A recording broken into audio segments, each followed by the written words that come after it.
এই মূসা আলাইহিস সালামের প্রচন্ড রাগ ছিল। হঠাৎ করে একদিন তার সামনে একজন বেয়াদব বেয়াদবি করতেছে। বারবার বলছেন তুমি বেয়াদবি করো কেন? বারবার বেয়াদবির মাত্রা আরো বেড়ে চলছে। হাতটা আস্তে করে বের করে দিলেন শাসন করার জন্য। তার গালে চপাটাঘাত করলেন, থাপ্পড় মারলেন। এক থাপ্পড় মারছেন, শেষ না হতেই লোকটা জমিনে পড়ে সঙ্গে সঙ্গে মারা গেল। থাপ্পড় মারাও সারা, মরে যাওয়া সারা। যখন মরে গেছে আল্লাহকে বলছে, আল্লাহ দোষ কিন্তু আমার না, নিয়ত ছিল শাসনের জন্য, ও বেয়াদবি করতেছে, ভালো হ, কিন্তু এমন ভালো হলো মরে গেল। মার্ডার কেসের আসামি তুমি, আল্লাহ নিজে। কারা দোষ দেয়?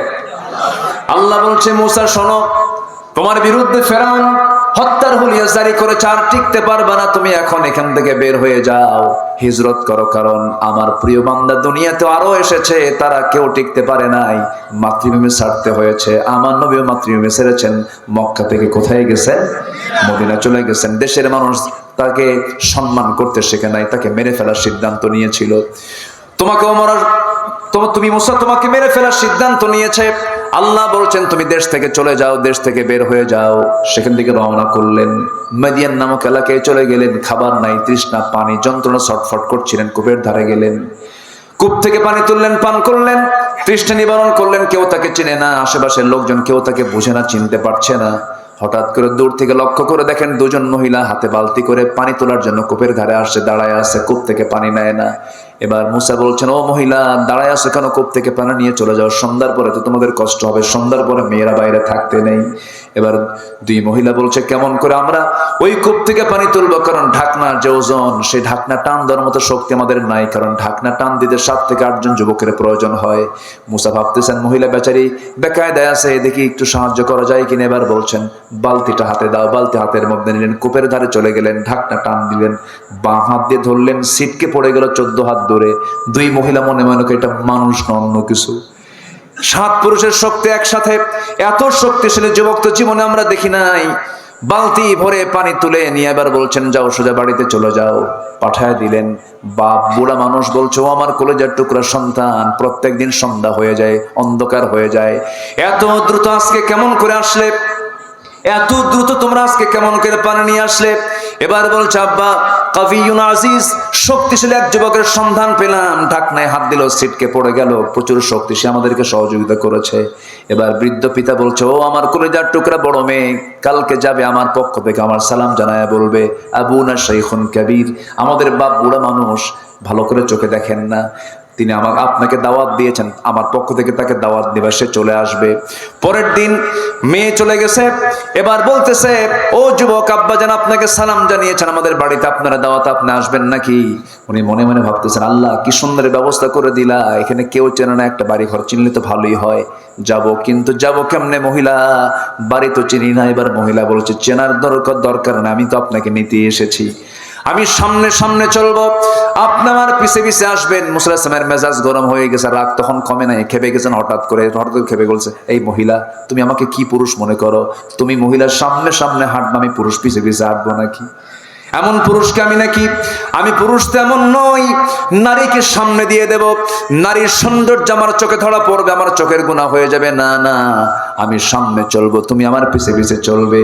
এই 16 বছর এই জাতি ছিল পুরুষের পিছে না নারীর পিছে? কিসের পিছে ছিল? আমরা নারীর পিছে থাকতে চাই না। আসতে কোন কেন? আমরা কি নারীর পিছে নামাজ পড়ি নাকি?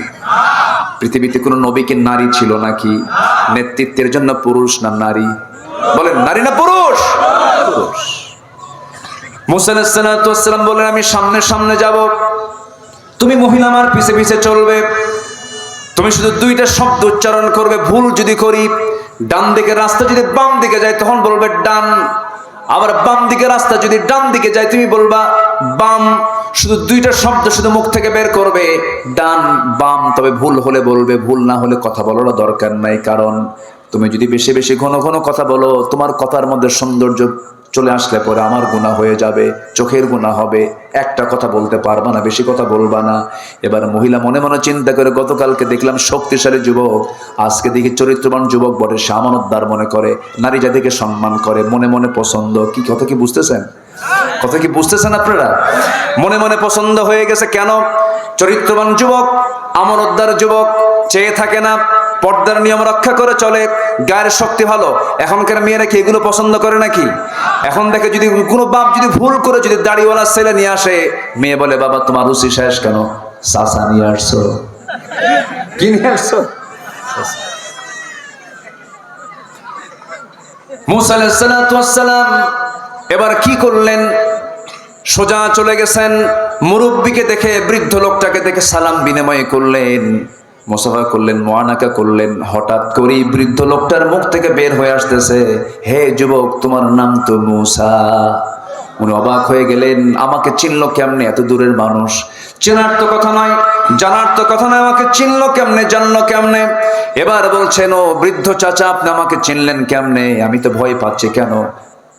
উনি বলতেছেন, আমি তো ভয় পাচ্ছি, আপনি আমাকে চিনলেন কেমনে? এবার বলছে, শোনো ও মুসা, শুধু তোমার নাম জানি না, তোমার কামও জানি। কেন? থাপ্পড় মারছো, মানুষ মরছে, এরপরে আসছো। উনি থরথর করে কাঁপতেছেন আর মনে মনে চিন্তা করছেন, বুঝি এটা ফেরাউনের লোক হলো কিনা, ধরা পড়ে যায় নাকি। এবার বলছেন, শোনো মুসা, কি চিন্তা করো? কোনো চিন্তা করার দরকার নাই, তুমি নিরাপদ জায়গায় এসেছো। আমি শুধু বুড়াদের কাতারের সাধারণ বুড়া আমি নই, আমি হলাম সেই ব্যক্তি। ওয়াইলা মাদিয়ানা আখাহুম শুআইবা, আমি হলাম মাদিয়ানবাসীর জন্য যাকে আল্লাহ রাব্বুল আলামিন নবী করে পাঠিয়েছেন, আল্লাহর পয়গম্বর শুআয়ব আলাইহিস সালাতু ওয়াস সালাম। আমি নবী, তুমি নবীর সামনে কথা বলতেছো। দারুণ খুশি মুসা, তখন তিনি নবী হন নাই। খুশি হয়ে জড়িয়ে ধরলেন, আবার তাকে সম্মান জানালেন। এবার বলছে, শোনো, গতকালকে আমার মেয়েকে দেখেছো, আজকে আমার মেয়েকে দেখেছো, দেখার পর্ব শেষ করে দিলাম। আমার দুইটা মেয়ের যে কোনো একটা মেয়েকে আমি তোমার সঙ্গে বিয়ে দিতে চাই, তুমি কি বিয়ে করবা নাকি? এবার মুসা বলছেন, যখন তখন। কি কথা কি বুঝতেছেন? কি কি কি যখন তখন বিয়ে করব আমি।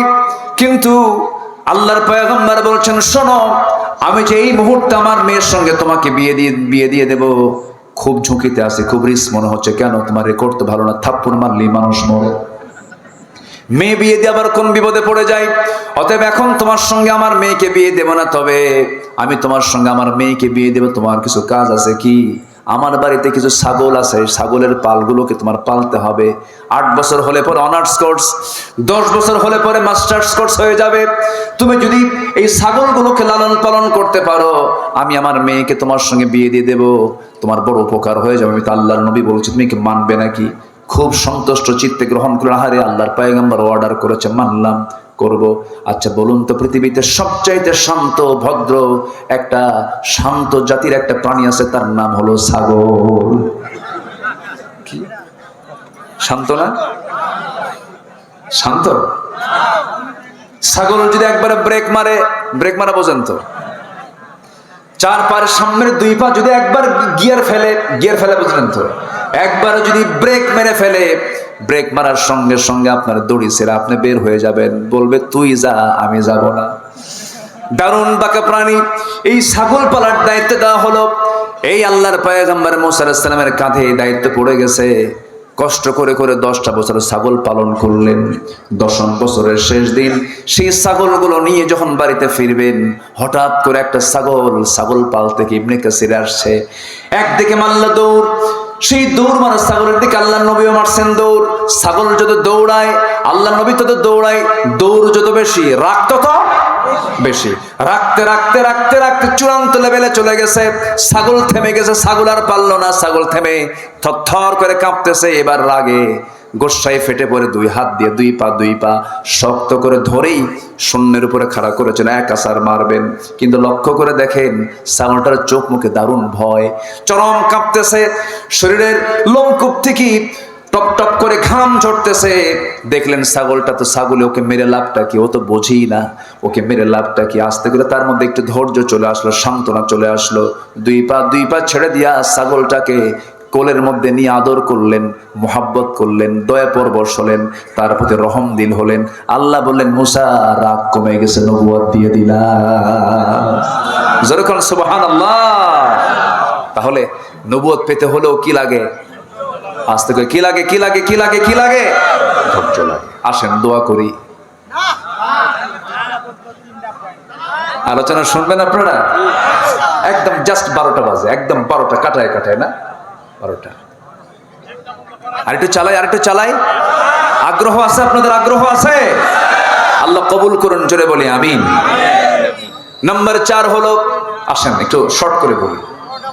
হ্যাঁ, নাম্বার 4 হলো তাওয়াক্কুল করা, অর্থাৎ ভরসা রাখা, বিশ্বাস রাখা, আস্থা রাখা পৃথিবীর কারো উপরে নয়, একমাত্র কার উপরে? বলেন আল্লাহর উপরে। ওয়া মান ইয়াতাওয়াক্কাল আলাল্লাহ ফাহুয়া হাসবুহ।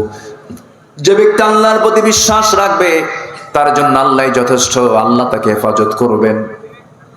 নাম্বার 5 হলো ইখলাস, একনিষ্ঠতা রাখা। ওয়া মা উমিরু ইল্লা লিয়া'বুদুল্লাহা মুখলিসিনা লাহুদ্দিন। নাম্বার 6 হলো আদালত, ন্যায় বিচার কায়েম করা।